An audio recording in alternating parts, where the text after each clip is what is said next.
5. Priority Decisions for Life.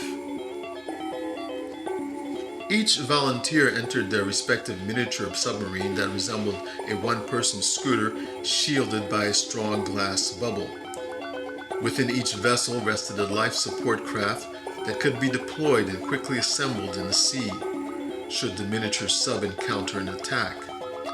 While Faltor examined the repairs made to the transportation center after the barrage of deadly rays destroyed some equipment inside, Qualdor and Troy checked their equipment's operational ability. "Ready for the mini-vessel check, sir?" asked an enthusiastic Troy. "Check all controls including rays, medical equipment, and communicators. Make sure everything works," suggested Faltor. Although he knew it was redundant, and the vocal check with them anyway. The last mission was too close of a call in their lives to assume that the communication devices were operational. After all, had they been faulty before, none of them would be alive today. Faltor did not want to endanger their lives this time, either with a faulty device. "Check, sir. Everything is working perfectly," they responded in an excited haste to get this quest underway. Because he wanted to slow them down a little, to make them think before acting, Faltor ordered, "Vessel communicator check and alpha ray check."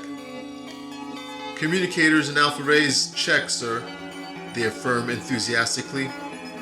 "All devices check, sir," replied Qualdor with a rush of excitement running through his veins.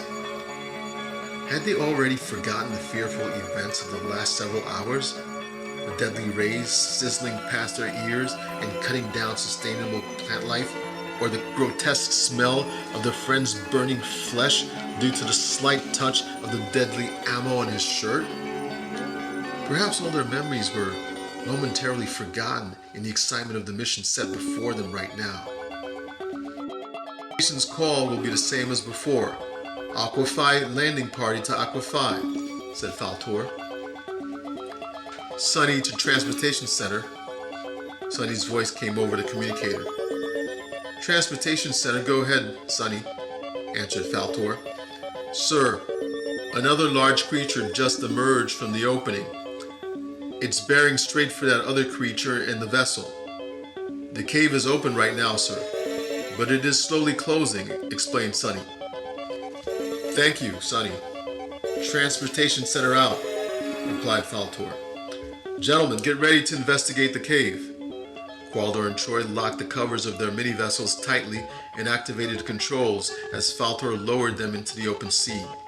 The mini-vessels raced toward the slowly closing entrance of the mysterious cave. Sonny and Phasor watched through the visual screens with excitement. They wished they could join in the action with them, but someone had to stay behind to monitor the controls.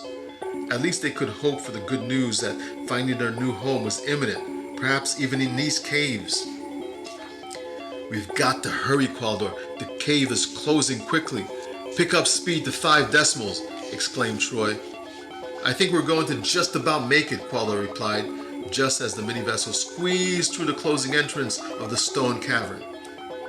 Once inside of the caves, Qualdor and Troy found that their path was already chosen for them, since all but one direction was blocked.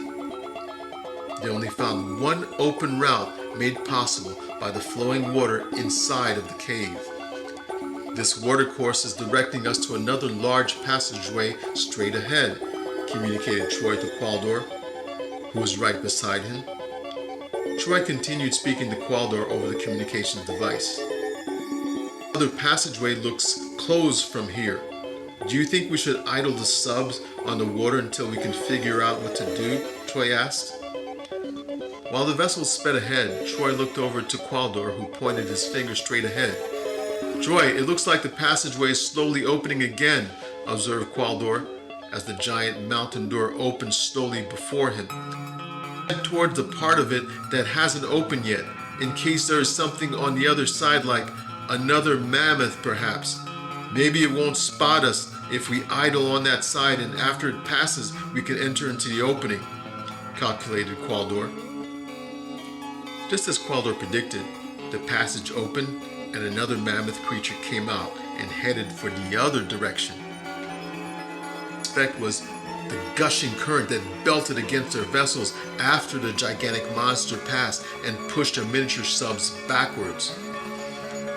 Qualdor, maneuver the mini-vessel upwards above the current, King Troy's expert advice from having used these vessels so many times before. They forced their way above the current in order to break free from the rushing stream of water and race towards the closing entrance before it was too late. The mini-subs broke free from the surge and sped ahead even faster. Speed to 10 decimals. We've just got to make it before the entrance locks us out, Qualdor said, his voice rising. Meanwhile, from the outside of the caves, Sir, sensors are tracking another large creature in that cave, and it's heading out. Directly in front of us as it exits, Phasar cautioned while scrutinizing the scanner. I hope they're still... Sunny began slowly, but before she could finish, Faltor commanded, Head to the other side of the caves. Notify Troy and Qualdor of our location so that they can meet us at our new spot. There must be another opening to this cavern on the other side. Aqua Phi to Aqua Phi landing party, Sunny said in an attempt to re-establish contact, hoping to hear their voices, but the landing party couldn't respond. They heard her voice, but they were in a battle between time and water current as they sped forward into the opening before it shut itself tightly. Thrust! They yelled simultaneously, and with an extra pulse of energy, the mini-vessels escaped through the narrowing gap as it closed behind them. The vessels flew straight into a small stream of water on the other side of the closing entrance. As their subs coasted on top of the stream, they looked at each other questioningly. How did they go from an overpowering current that surrounded them on a small stream of water? Will this small body of water extend much further? The small stream guided them towards what looked like a large man-made automatic door that slid open, detecting their approach. Their subs continued down the stream carefully while Troy and Qualdor looked on both sides of the entrance after crossing the open automatic door. Camped on both sides of the stream, they saw people like themselves who were heavily armed with dangerous firing equipment. The people pointed their weaponry directly towards them. They were shocked beyond expectation as they frantically looked from side to side, not knowing what to do next. They heard the loud thud of the passageway's automatic door as it shut behind them. The loud sound shocked them into hearing Sunny's faint voice over their communicators. Aqua Phi to Aqua Phi landing party, Sunny called out again. Slowly, Qualdor reached for his communicator, hoping not to alarm any of the angry faces staring at him, so as not to invite an attack on their life support vessels. Aqua Phi landing party were. Qualdor stopped in horror as streams of ray beams from the weapons headed in their direction. Intensify shields were under attack, shouted Qualdor as he and Troy sped the mini-vessels through the barrage of ray beams. They raced recklessly. They feared the stream became shallower until it ended in a patch of dry land. They turned to look behind them, only to confirm that the heavily armed people with ray weapons were still in hot pursuit. We can't stay here, Qualdor. Troy assessed of the looming situation. He got out of his machine and pointed ahead of them to a corridor. Get out of this machine and let's run for that corridor, cried Troy. They ran for the corridor. Armed men appeared ahead of them with ray weapons pointed at them. Qualdor and Troy slowly backed up, looking for an avenue of escape, but there was none as their pursuers closed in from both sides. Outside of the cave, the Aqua Phi made its way to what appeared to be another closed passageway that could open and lead suddenly. The Aqua Phi made its way to what appeared to be another closed passageway that could open and lead into another cave. Suddenly, Faltor!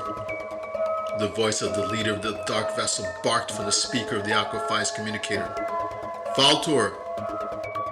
tactics have been excellent, but futile.